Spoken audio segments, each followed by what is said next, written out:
नमः शिवाय, हर हर महादेव। आज मैं आपको एक परम शिव भक्त की अमर कथा सुनाऊंगी। ज़रूर सुनिए, वीडियो के अंत तक बने रहिएगा और मेरे चैनल पे बने रहने के लिए ऑल कैन बेल दबाइए, सब्सक्राइब करिए, प्लीज़ लाइक करिएगा। आपको छोटी छोटी बहुत ही लाभकारी जानकारियाँ देती रहूँगी। कहते हैं एक शिवपुरी नगरी थी। शिवपुरी नगरी में एक शिव मंदिर था। वहाँ एक वृद्ध पुजारी थे।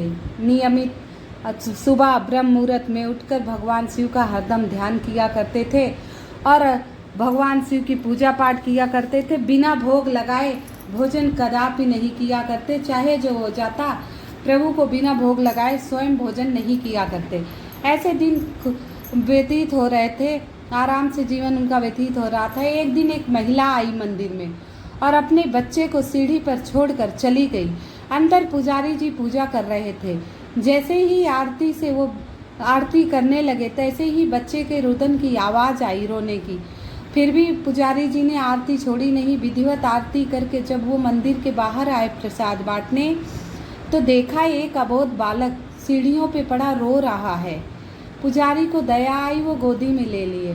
पूरे गांव में उन्हें जांच पड़ताल कराई, घर घर पूछवाया। एक अबोध बच्चा सीढ़ी पर पड़ा है, किसी का बच्चा बिछड़ तो नहीं गया, कोई गलती से आ तो नहीं गया। बहुत पता करने के बाद उस बच्चे के माता पिता मिले नहीं। पुजारी बोले, ये शिवजी की कृपा है, बाबा की कृपा है, शायद बाबा की कृपा से ये मुझे मिला है। अब मैं इसका पालन पोषण करूँगा। ऐसा कर कर उस बच्चे का पालन पोषण करने लगे। अब उसका नाम रखा माधव। माधव भी अब धीरे धीरे बड़ा होने लगा। ऐसे कई वर्ष बीत गए। पुजारी और वृद्ध हो गए। अब माधव पुजारी के कामों में हाथ बटाने लगा। मंदिर के कामों में पूजा पाठ, स्नान, ध्यान सब करने लगा। पुजारी को बहुत सहारा मिलने लगा। धीरे धीरे पुजारी वृद्ध होते चले गए और माधव बड़ा होता चला गया। एक दिन पुजारी बोले हे माधव, हे पुत्र, मुझे लग रहा है मेरा अंतिम क्षण आ रहा है। पुत्र, मैं तुम्हें विशेष 3 बातें बताता हूँ, गांठ बांध लेना। कभी भी इन 3 बातों को भूलना नहीं पुत्र। अगर आपको ये 3 बातें याद रहेगी तो आपको किसी प्रकार का कष्ट नहीं होगा जीवन में। माधव बोले, हे पिताजी, आप ही बताइए, आप मेरे सब कुछ हैं, परम पूज्य हैं, आप ही मेरे पिता, मेरे ईश्वर, मेरे इष्ट सब आप हैं। आप जो कहेंगे वो मेरे लिए सर्वश्रेष्ठ रहेगा। बोले, हे पुत्र माधव, कभी भी ताजी रसोई गरम बनाकर भगवान भोले को भोग लगाना, उसके बाद स्वयं प्रसाद ग्रहण करना। कोई भी घर से बना कर लाए ठंडा भोजन या बासी, उसे कभी भी भोग में इस्तेमाल नहीं करना, उसे गरीबों में बांट देना पुत्र। बोले ठीक। बोले दूसरी बात, सदा भगवान पर आस्था बेटा आप बनाए रखना। कभी भी मन विचलित हो तो विचलित नहीं होना कि भगवान ने ये नहीं किया, वो नहीं किया। सदा आस्था बनाए रखना। तीसरी बात, जो तुमसे हो सके हर दूसरों की सहायता करना, सबको ज्ञान देना। ये 3 बातें बेटा मेरा सदा याद रखना और सदा ही नियम से पालन करना। बोले ठीक है। कुछ दिन बाद वृद्ध पुजारी का देहांत हो गया। उनकी अंतिम क्रियाकलाप करके माधव मंदिर के कारोबार को संभालने लगा। अब जो आते दान दक्षिणा जो भी आता उसको लाकर विधिवत भोजन बनाते और भगवान शिव को भोग लगाते, फिर स्वयं भोग लेते। खूब सुंदर सजाते भगवान को, माता को सजाते, फूल बेलपत्र जल आरती विधिवत किया करते। नियम बन गया, बिना भोग लगाए वो भोजन नहीं किया करते थे। कभी कोई घर से प्रसाद ला के देता था तो उसे चढ़ाते नहीं, गरीबों में वो वितरण कर देते थे। भगवान को भोग नहीं लगाते थे, बासी भोग लगाना मना था, इसलिए वो भगवान को वितरण कर दे और गरीबों में वितरण कर दिया करते थे। कभी थोड़ा मिलता तो थोड़ा बनाकर भोग लगाते और जब कभी उन्हें अनाज अन्न नहीं मिलता तो भगवान शंकर को गंगा जल का ही भोग लगा के स्वयं भी गंगा जल ही ग्रहण किया करते थे। जो चीज़ उनके पास थी वही वो भगवान को भोग लगाते और स्वयं वही ग्रहण किया करते थे। एक समय क्या हुआ, बहुत तेज बरसात होने लगी। भगवान शिव के मन में आया, क्यों ना माधव की परीक्षा ली जाए। तो बहुत बारिश होने लगी। 1 दिन हुआ, 2 दिन हुआ, अब माधव क्या करता, गंगा कोई आता तो है ही ना बारिश के दिन में मंदिर में कि कोई दान दक्षिणा या अन्य दान कुछ करने आता, कोई आता ही नहीं, बाढ़ आ गई थी। तो मूसलाधार बारिश हो रही थी। माधव बोले अब इसमें कोई नहीं, गंगा जल का भोग लगाकर स्वयं वही ग्रहण करता। 1 दिन बीता, 2 दिन बीता, ऐसे ही गंगा जल का भोग लगाते लगाते 5 दिन हो गए। अब भगवान शिव बड़े आतुर हो गए, बहुत विचलित हो गए। बोले हमारा भक्त तो भूखा रह जाता है। भगवान बोले अब मैं ही सेठ के नौकर का भेष धारण करके अन्न धन लेके जाऊंगा। भगवान ने क्या किया, नौकर का भेष धारण किया। आटा, चावल, दाल, सब्जी, मिठाई, दूध और उचित दक्षिणा, फल सब लेके मंदिर की ओर बढ़े और भीगते हुए गए। तो बोले हे माधव, हे पुजारी, पुजारी गेट से। माधव बोले हाँ प्रभु, कौन हो आप? बोले सेठ जी ने ये सामग्री भेजी है, बोले शिव मंदिर में दे आना। इसे आप कृपया गरम गरम रसोई बनाकर सेठ की तरफ से भगवान भोले को भोग लगाकर आप भी प्रसाद ग्रहण करना। माधव बोले ठीक है। ऐसे लाते लाते 4 महीने बीत गए। अब वो प्रतिदिन का नियम बना लिए। 4 महीने जब बीत गए, माधव बोले सेठ रोज रोज अन्न पहुंचाता है और मैं कभी कुछ नहीं दे पाता, ये तो बहुत गलत बात है।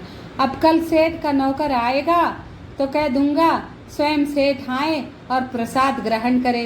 रोज जब अन्न भेजते हैं तो उन्हें स्वयं प्रसाद ग्रहण करना चाहिए, ये सर्वोपरि उत्तम है।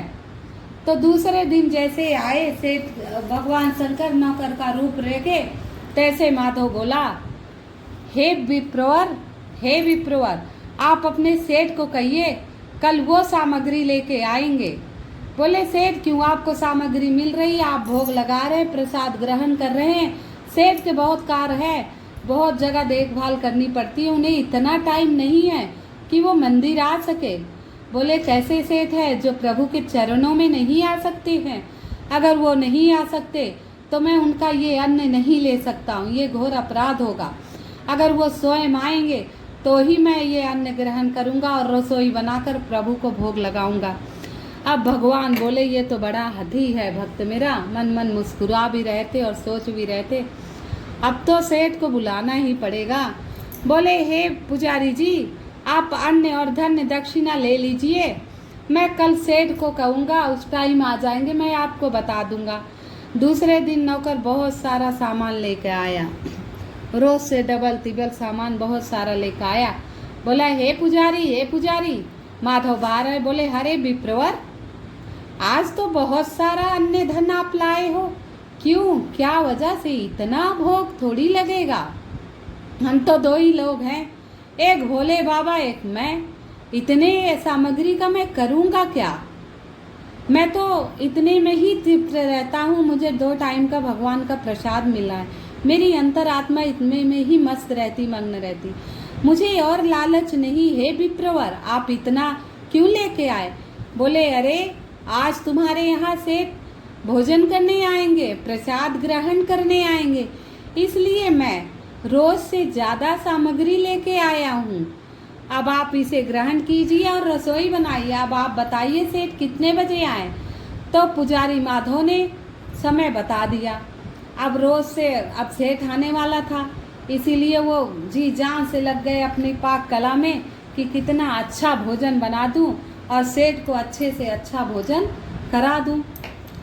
अब इसमें लग गए यहाँ शंकर भगवान सेठ का रूप रखने के लिए तैयारी करने लगे। अरे सर्पमाल मुंडमाल सब निकाल दिए और गंगा जी को जटा में चुबा कर खूब पगड़ी लगा लिए, मखमली कुर्ता बढ़िया सेठ वाला पहन लिए, सेठ का रूप रखे। पार्वती जी बोली होय बोले बाबा, अकेले कहाँ जा रहे हो? अर्धांगिनी हूँ, साथ चलूंगी मैं भी सेठ के यहाँ भोजन करने, अरे पुजारी के यहाँ भोजन करने। आप सेठ बन के जा रहे हो तो मैं भी आपकी सिठानी हूँ। बोले अच्छा भाई तैयार हो जा, चला बहुत टाइम हो रहा है, जल्दी तैयार हो। बोली अरे टाइम लगेगा, आप तो जल्दी से कुर्ता धोती पहन के पगड़ी लगा लिया, हमें तो बहुत टाइम लगेगा। माता रानी ने बनारसी साड़ी, गले में हार, चूड़ामणि झूले में, हाथ में कंगन, पैरों में मोटी मोटी पाउजेब, मांग में बढ़िया सिंदूर, मांग में टिक्का और कान में बड़े बड़े झुमके, खूब विधिवत 16 श्रृंगार करके माता एकदम दमक रही थी और सिठानी सी लग रही थी। भोले वाले बोले, अरे हम प्रसाद ग्रहण करने जा रहे हैं, आप तो ऐसे तैयार हुई किसी शादी विवाह में जा रहे हैं। बोले हम भी पुजारी के यहाँ जा रहे हैं, आखिर आपके ही धाम जा रहे हैं, तैयार होना बनता है सेठ जी। बोले चलो सेठानी। भगवान शंकर और माता गौरीपति और गौरी जी सेठ सेठानी का रूप लेकर कैलाश से चल पड़े, हंसते मुस्कुराते हुए।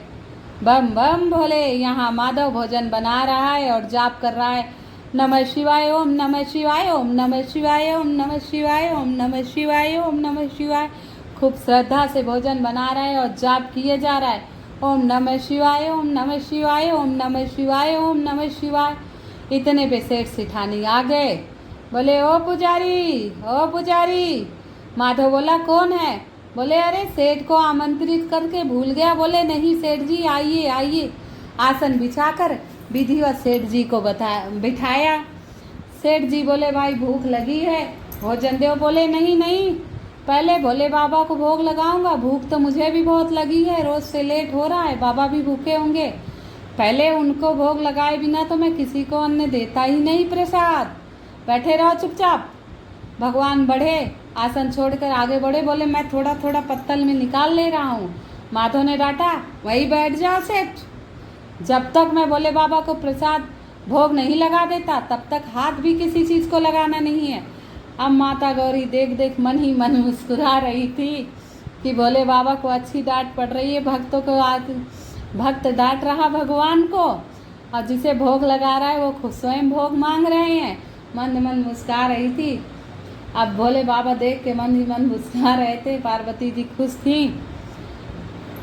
माधव ने इतनी तेज डांटा कि भोले बाबा आकर बैठ गए। माधव एक पत्तल पर सारे सामग्री, हलवा, खीर, पूड़ी, सब्जी, लड्डू, मतलब जो जो भोग वो बना पाया था सारे एक पत्तल में सजाकर भगवान को भोग लगाने के लिए ले गया। जैसे ही भोग लगाने के लिए माधव रसोई घर से मंदिर की तरफ बढ़ा, बाहर निकलते ही सी भगवान कूद के चखने लगे। अब खीर में तो बड़ा नमक, ओहो हो, ऐसे करके फिर वो सब्जी की तरफ बढ़े, सब्जी में बड़ी चीनी। अरे बोले अरे बाप रे। बोले चलो पूड़ी ही खाई जाए, पूड़ी में तो इतनी मिर्च भर रखी। अब चेहरा लाल हो गया, कूद के भगवान अपने आसन पर आकर बैठ गए। बोले ये भक्त तो अच्छो भोग बनाए भाई, राम नाम जप जप के मेरो, अब ये मुझे खिलाएगा जरूर, खाना तो पड़ेगा ये नमक मिर्ची। अब कहते हैं भक्त अगर प्यार से कुछ भी भोग लगाता है, कुछ भी भगवान को खिलाता है, भगवान अवश्य ग्रहण करते हैं, वो चाहे जो हो। जहर भी हो, अगर भोग में प्यार से भोग लगाया जाए तो वो अमृत बन जाता है। माधव भोग लगाकर 2-4 मिनट बाद अंदर आया। बोलो बैठो सेठ, भोग पत्तल देता हूँ। अब सेठ तो कुछ बोल ही नहीं रहे हैं। बोले अरे क्या हुआ, आते ही इतनी भूख लगी थी, आसन छोड़ छोड़ के भाग रहे थे भोजन लेने के लिए, अब मैं दे रहा हूँ तो अब भी इतनी वो नहीं है आतुरता कि भोजन करूँ। बोले नहीं ऐसा कुछ नहीं है, लाओ। बोले आप भोजन करेंगे तभी तो माता भोजन ग्रहण करेंगी, आपके बिना तो ये ग्रहण भी नहीं करेंगी। बोले हाँ भाई ठीक कह रहा है पुजारी, ला भोग लगाओ, मेरा भी देओ। अब वो खीर डालता गया भगवान को। जब भगवान को बोला अरे पी क्यों नहीं रहे, पिए, इतने प्रेम से मैं आपके लिए ही सारा पकवान बनाया हूँ, आप भोग लगाएंगे, आप प्रसाद ग्रहण करेंगे तो माता ग्रहण करेंगी, जब माता ग्रहण कर लेंगी तो मैं भी ग्रहण करूँगा। अब माधव की जिद पे भगवान बोले ला भाई आज तो भोग लगाना ही है। खीर डालते गए, उठाए कटोरी और पीते गए, खीर सारा डालता गया और भगवान पीते गए, वो डालते गए, नमः शिवाय कर कर भोग डालते गए और ये खाते गए। ऐसे करते करते सारी रसोई का सामान ख़त्म हो गया। अम्मा तो अंदर अंदर बहुत खुश था, आज भगवान तो सेठ को भेज ही दिया और विधिवत ये प्रसाद ग्रहण कर रहे हैं। बोले हे सेठ, इतने आप प्रसाद के आतुर थे तो मुझे पहले ही पता होता तो मैं और ज़्यादा प्रसाद बना लेता। कोई बात नहीं, अब मेरा मन बड़ा विचलित हुआ, उसका दुखी हुआ कि ये सेठ तो प्रसाद खा लिया लेकिन सिठानी रह गई। अब उसे रोना आ रहा था कि सिठानी को मैं क्या खिलाऊं।